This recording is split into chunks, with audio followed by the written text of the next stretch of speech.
नमस्कार दोस्तों। वीडियो शुरू करें उससे पहले मैं आपको बताना चाहता हूं, अगर आपको अध्यात्म में इंटरेस्ट है, आप कोई टॉप 5 स्पिरिचुअल बुक्स देखना चाहते हैं तो मैंने उसका एक वीडियो बनाया है। इसी प्रकार ओवर थिंकिंग क्या है, ओवर थिंकिंग से बाहर निकलने के लिए अवलोकन विधि, the observer is the observe यानी दृष्टा ही दृश्य है, ब्रह्मा कुमारी वर्सेज कृष्णमूर्ति और जे कृष्णमूर्ति हिंदी बुक पार्ट 1, इन सभी के ऊपर मैंने वीडियो बनाया है। इसका लिंक डिस्क्रिप्शन में नीचे दिया हुआ है, वहां से आप जाकर के इन सभी वीडियो का आप आनंद उठा सकते हैं। तो आज हम शुरू करने वाले हैं टॉप 5 स्पिरिचुअल गुरु। दोस्तों, इन टॉप 5 स्पिरिचुअल गुरु का जो क्रम है मैंने अपने हिसाब से बनाया है। आपके हिसाब से इनका क्रम दूसरा भी हो सकता है, पर अगर आप अध्यात्म को शुरुआत से जानना चाहते हैं, उसी क्रम में मैंने इनकी शिक्षाओं को रखा है ताकि आप आसानी से इन शिक्षाओं को ग्रहण कर सकें और इन स्पिरिचुअल गुरु के बारे में जान सकें। तो अब हम शुरू करते हैं।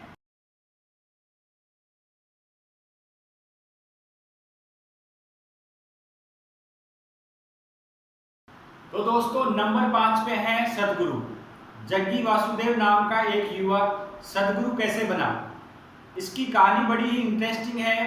जग्गी वासुदेव को आप देखते होंगे वीडियोस में, उनको बाइक चलाने का बहुत शौक है। तो एक बाइक चलाने वाला युवक एक मीटिंग अटेंड करने के लिए जाता है। अब मीटिंग शुरू होने में अभी क्या है, 1 घंटे का समय रहता है। उस समय के दौरान जग्गी वासुदेव पास में ही एक चामुंडा हिल है, उस चामुंडा हिल पर चले जाते हैं। और मैसूर में एक प्रथा फेमस है, अगर आपके पास कुछ करने को है तो आप चामुंडा हिल जाइए, अगर आपके पास करने को कुछ भी नहीं है तो भी आप चामुंडा हिल जाइए, अगर आप प्रेम में नाकाम हैं तो आप चामुंडा हिल जाइए, अगर आप प्रेम करते हैं तो चामुंडा हिल जाइए। जग्गी वासुदेव के पास समय है, चामुंडा हिल जाते हैं और कुछ समय के लिए तो वो गए चामुंडा हिल पे। वहां उनको बैठे बैठे पूरे 5 घंटे बीत जाते हैं, समय का पता नहीं चलता है। अब इस दौरान जग्गी वासुदेव को एक अपार आनंद का अनुभव होता है, उनको एक अलग ही एनर्जी का अनुभव होता है।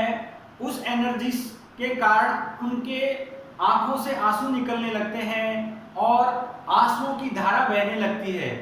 और जग्गी वासुदेव ऊपर तो गए एक बाइकर के रूप में, एक युवा के रूप में, परंतु जब वो वहां से लौटे तो एक योगी और एक आत्मज्ञानी बनकर के वहां से लौटे। सदगुरु खुद इस बात को एक्सेप्ट करते हैं कि मैं ऊपर तो गया परंतु वहां से कभी नीचे नहीं आया। और आगे हम बढ़ते हैं। सन 1993 में सदगुरु ने ईसा योग केंद्र की स्थापना की। ईसा योग केंद्र योग और आध्यात्मिक केंद्र है। अगर हम सदगुरु की शिक्षाओं की बात करें, सदगुरु की शिक्षाएं प्राचीन भारतीय योग और वेदों के ऊपर आधारित है। तो नंबर 4 पे है ओशो, यानी आचार्य रजनीश, अमीरों का गुरु, सबसे विवादित गुरु और सेक्स गुरु। ये सभी नाम ओशो के ही हैं। ओशो बहुत ही जिज्ञासु प्रवृत्ति के थे। अगर ओशो की हम स्कूली शिक्षा की बात करें तो ओशो अपनी नानी के घर पे रहते थे और वहीं पे उन्होंने स्कूली शिक्षा प्राप्त की। स्कूली शिक्षा के बाद ओशो ने एमए दर्शन शास्त्र में किया। उसके पश्चात जिस कॉलेज से उन्होंने एमए किया और उसी कॉलेज में दर्शन शास्त्र के प्रोफेसर बन गए। ओशो का लक्ष्य कुछ और था, इसलिए उन्होंने प्रोफेसर पद से इस्तीफा दिया और संपूर्ण भारत भ्रमण पे निकले और भारत में जगह जगह जाकर के उन्होंने अपने प्रवचन देने शुरू किए। उन्होंने अपने प्रवचन दिए और ऐसा कहा जाता है कि ओशो ने कुल मिलाकर 1 लाख किताबें पढ़ी थी। दोस्तों, अगर हम ओशो की शिक्षा की बात करें तो वर्तमान में सबसे ज्यादा अगर किसी स्पिरिचुअल गुरु को सर्च किया जाता है तो वो है ओशो। ओशो की जो थेरेपी है मनोविज्ञान के अंतर्गत सबसे ज्यादा काम में ली जाती है। ओशो ने कुल मिलाकर के 112 ध्यान की विधियों की खोज की थी और यहाँ 112 ध्यान की विधियां अलग अलग व्यक्तित्व के लोगों के लिए अलग अलग थी, उनके हिसाब से इनको काम में लिया जा सकता है। और जहां तक ओशो की बात है, अगर जिन लोगों को अध्यात्म की शुरुआत करनी है, जिन लोगों को अध्यात्म में प्रवेश करना है, उनके लिए ओशो सबसे बेस्ट है। यानी बिगिनर्स के लिए ओशो से बेस्ट कोई स्पिरिचुअल टीचर नहीं हो सकता। ओशो की जो शिक्षाएं हैं उनमें पश्चिम और पूर्व दोनों का मिश्रण है। यानी ओशो की शिक्षाओं में ध्यान भी है, ओशो की शिक्षाओं में विज्ञान भी है, और ध्यान और विज्ञान दोनों का मिश्रण है। इसलिए ओशो की शिक्षाएं पूरी तरह से मनोविज्ञान के ऊपर आधारित हैं। दोस्तों, नंबर 3 पे है रमण महर्षि, जिनको भगवान शिव का अवतार भी माना जाता है। अब होता क्या है कि सन 1992 में रमण महर्षि के पिता सुंदरम की अचानक मृत्यु हो जाती है। उस समय वेंकट रमन स्कूल गए हुए हैं। स्कूल से जब वेंकट रमन आते हैं तो अपने पिता को मृत अवस्था में जमीन पे लेटा हुआ पाते हैं। तब उन्होंने वहां जो उपस्थित लोग थे उनसे वेंकट रमन कहता है कि मेरे पिताजी तो यहाँ लेटे हुए हैं, आप किस प्रकार से कहते हो कि इनकी मृत्यु हो गई। और इसी बात ने उनको मृत्यु के प्रति बहुत जिज्ञासा पैदा की, मृत्यु के प्रति उनके अंदर एक चिंतन पैदा किया। रमण महर्षि अब पास के एक कमरे में जाते हैं, जमीन पे लेट जाते हैं, आंखें बंद कर लेते हैं, हाथ बिल्कुल सीधे करते हैं, पैर भी एकदम सीधे होते हैं और सांसें एकदम बंद कर लेते हैं और बिना किसी शब्द का उच्चारण किए हुए मृत्यु के एहसास से परिचित होना चाहते हैं। और इसी जिज्ञासा ने उनको कुछ समय पश्चात घर छोड़ने पे मजबूर कर दिया और रमण महर्षि कुछ समय बाद घर छोड़ के अरुणाचल पर्वत के पास में स्थित मंदिर में जाते हैं। वहां ध्यान साधना मंदिर परिसर में करने लगते हैं। अब इस दौरान क्या होता है कि जब वो मंदिर परिसर में ध्यान साधना करते हैं तो उस मंदिर परिसर में जो भी गांव के लोग आते हैं, यहाँ जो भी श्रद्धालु आते हैं या उनके उम्र के जो बच्चे वहाँ खेल खेलते हैं, उनके लिए कौतूहल का विषय बन गया कि ये बच्चा कौन है जो यहाँ पर ध्यान साधना कर रहा है। उनको डिस्टर्ब किया जाता है, उनके ऊपर कंकड़ पत्थर फेंके जाते हैं उन बच्चों के द्वारा। इससे उनको व्यवधान उत्पन्न हुआ, इसलिए रमण महर्षि वहां से उस मंदिर के गर्भगृह में चले जाते हैं और वहां जाकर के अब वो ध्यान प्रारंभ करते हैं, मौन साधना प्रारंभ करते हैं। परंतु वहां सबसे बड़ी समस्या यह थी, वहां चूहों का इतना आतंक था कि रमण महर्षि के शरीर को चूहों ने काटना शुरू कर दिया और समस्या इस कदर बढ़ गई कि रमण महर्षि के शरीर से मवाद टपकने लगी थी। अब एक दिन मंदिर का पुजारी उस गर्भगृह में जाता है और अंदर जाकर के जब देखता है तो रमण महर्षि के पूरे शरीर में से मवाद बह रही है। रमण महर्षि फिर भी अपनी तपस्या में, अपनी मौन साधना में लीन रहते हैं। फिर उस पुजारी ने रमण महर्षि को बाहर निकालकर किसी सुरक्षित स्थान पे, सुरक्षित एकांत स्थान पे अपनी मौन साधना को जारी रखने के लिए उनसे निवेदन किया।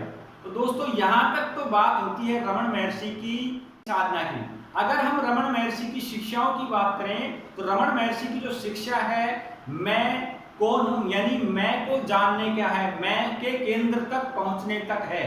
यानी हमें हमारे सेल्फ को जानना होगा। अगर आप रमण महर्षि की शिक्षाओं को विस्तार से जानना चाहते हैं तो रमण महर्षि के अनमोल वचन, ये किताब का नाम है और इस किताब के संपादक हैं आर्थर ऑसबॉर्न। उस किताब को आप पढ़ें। इसी प्रकार रमण महर्षि की जीवनी है श्री रमण महर्षि परम गुरु। इस किताब के लेखक हैं एलन जैकब्स। इन किताबों को आप ऑनलाइन खरीद करके पढ़ सकते हैं। कृष्णमूर्ति अपने माता पिता की 8वीं संतान थे। बचपन में उनका नाम कृष्णा था। उनकी पढ़ाई में बिल्कुल भी रुचि नहीं होती है, पढ़ने में बिल्कुल भी मन नहीं लगता है। इस कारण से स्कूल में उनको मंद बुद्धि कह करके बुलाया जाता है। अब क्या होता है, उन्हीं दिनों भारत में थियोसॉफिकल सोसाइटी को एहसास होता है कि भगवान बुद्ध के 2000 सालों के बाद किसी ना किसी आध्यात्मिक गुरु का, किसी ना किसी मसीहा का पुनर्जन्म होने वाला है, उसी की तलाश में थियोसॉफिकल सोसाइटी लगी हुई रहती है। एक दिन क्या होता है, कृष्णा, उसका छोटा भाई नित्या और कुछ दोस्तों के साथ समुद्र तट पर खेल रहे हैं। अब वहीं पे पहुंच जाते हैं लेडबीटर। अब दोस्तों ये लेडबीटर कौन है? लेडबीटर थियोसॉफिकल सोसाइटी का एक मेंबर है। अब जब लेडबीटर की नजर कृष्णा पे पड़ती है तो लेडबीटर ने देखा कि कृष्णा मूर्ति के चारों तरफ एक अलग ही प्रकार का आभा मंडल है या एक ऑरा है। उसे देखकर लेडबीटर कहते हैं कि यह लड़का बड़ा होकर के जरूर एक महान आध्यात्मिक टीचर बनेगा, एक महान आध्यात्मिक गुरु बनेगा। परंतु उस समय की जो कृष्ण मूर्ति की जो शारीरिक बनावट थी बहुत ही दुबला पतला था। उसके दांत टेढ़े मेढ़े थे, उनकी जो बाहें थी, बाहों में जू रेंग रही थी और कृष्णा एक प्रकार से कुपोषित बच्चे की तरह लग रहे थे। उनके पिताजी ने भी इस बात को स्वीकारा है कि अगर कृष्ण मूर्ति का कुछ समय में मरना तय है। यह बात बाद में कृष्ण मूर्ति ने खुद ही स्वीकारी है कि अगर मुझे लेडबीटर नहीं खोजते तो मेरी मृत्यु निश्चित थी। अब दोस्तों कृष्ण मूर्ति स्कूल जाने लगते हैं। मैलापुर स्कूल में उनकी पिटाई होती है क्योंकि उनको पढ़ने में उनकी बिल्कुल भी रुचि नहीं है। अब ये बात पता लगती है लेडबीटर को, तो लेडबीटर उनकी पढ़ाई बंद करवा देते हैं स्कूल से और थियोसॉफिकल सोसाइटी में रह करके ही नित्या और कृष्णा दोनों ने पढ़ाई की। इसके बाद कृष्णा के छोटे भाई नित्या को गंभीर रोग टीबी हो जाता है और कुछ समय बाद जब एनी बेसेंट और कृष्णमूर्ति अपनी वार्ता देने के लिए श्रीलंका जा रहे होते हैं, बीच रास्ते में एनी बेसेंट को एक टेलीग्राम मिलता है कि नित्या की मृत्यु हो चुकी है। अब कृष्णमूर्ति ने जब ये खबर सुनी तो वो इतने ज़्यादा दुखी हो गए। उस दुख के कारण कृष्णमूर्ति 9-10 दिन तक उनकी आंखों से आंसू नहीं रुके, निरंतर तड़पते रहे। दोस्तों इसी तड़फ और इसी दर्द ने से नए कृष्णमूर्ति का उदय हुआ। अगर हम कृष्णमूर्ति की शिक्षाओं की बात करें तो कृष्णमूर्ति अपनी शिक्षाओं में गुरु और शिष्य प्रथा का हमेशा विरोध करते थे। वो कभी भी अपने आप को ना तो गुरु स्वीकार करते थे और ना कभी उन्होंने शिष्य बनाए। कृष्णमूर्ति जो भी परिस्थिति है उसको सहज रूप से उसका ऑब्जर्व करना, उसको देखने से ही उस समस्या के बारे में हमारे अंदर समझ विकसित होगी। ये ऐसी उनकी शिक्षा थी। कृष्णमूर्ति का मानना था किसी भी सिचुएशन को समझने के लिए हमारे मन का स्वतंत्र होना आवश्यक है। मन स्वतंत्र होगा तभी हम किसी भी परिस्थिति है, कोई समस्या है, उसको हम समझ सकते हैं। तो दोस्तों नंबर 1 पे हैं डॉक्टर आशीष शुक्ला। ये नाम आपके लिए बिल्कुल कुछ नया लग सकता है, परंतु जिनको भी आध्यात्म में रुचि है और जो कंटिन्यू यूट्यूब से जुड़े हैं उनके लिए ये नाम कुछ नया नहीं है। ये नाम वही जाना पहचाना नाम है। आज मैं आपको इनसे परिचित कराता हूँ। डॉक्टर आशीष शुक्ला पेशे से गायनोलॉजिस्ट हैं। आध्यात्म में रुचि होने के कारण इन्होंने जैन योगा डॉक्टर पीजे सहर द्वारा लिखी हुई किताब है, उसको बहुत ही सरल तरीके से और वर्तमान में डॉक्टर आशीष शुक्ला द्वारा यूट्यूब पर इनका एक चैनल है डीप नॉलेज, और इस चैनल के द्वारा हर एक टॉपिक को ये बहुत ही आसान तरीके से क्लियर करते हैं और जो आध्यात्मिक समस्याएं हैं उनको ये सुलझाने का प्रयास करते हैं। जो भी वीडियो डलते हैं उनका मैं बेसब्री से इंतजार करता हूं और उन वीडियोस को देखता हूं। दोस्तों ये थे टॉप 5 स्पिरिचुअल गुरु। जिस किसी को भी आध्यात्म में रुचि है तो आप ये वीडियो उस तक आप जरूर शेयर करें ताकि वह इस वीडियो का लाभ ले सके और इस चैनल को जरूर सब्सक्राइब करें। Thank you.